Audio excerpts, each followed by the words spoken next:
Louise Robic. Louise Robic, January 25, 1935, March 13, 2020, was a politician in Quebec. She represented Bourassa in the Quebec National Assembly from 1985 to 1994 as a Liberal. The daughter of Jean-Baptiste Goyer and Berthe Trudeau, she was born Louise Goyer in Montreal. She was educated at the Notre-Dame-des-Ange convent and then took a commercial course at the Alexander Business College and a course in human relations at the Université du Québec of Montreal. She also took course in real estate and various management courses and studied at McGill University. She worked for Air Canada, Royal Trust and the Caisse Populaire.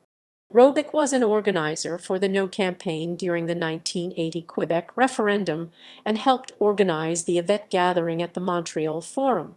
From 1982 to 1985, she was president of the Quebec Liberal Party.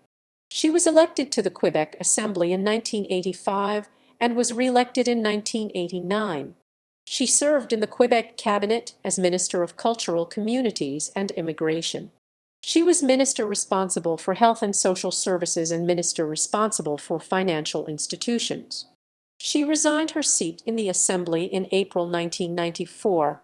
From 1997 to 2007, she was a member of the Immigration and Refugee Board of Canada. She was founding president of the Fondation pour le refuge des femmes de l'Ouest de l'Île de Montréal from 1982 to 1984. Robic was named a Dame Commander of Merit in the Sovereign Military Order of Malta. References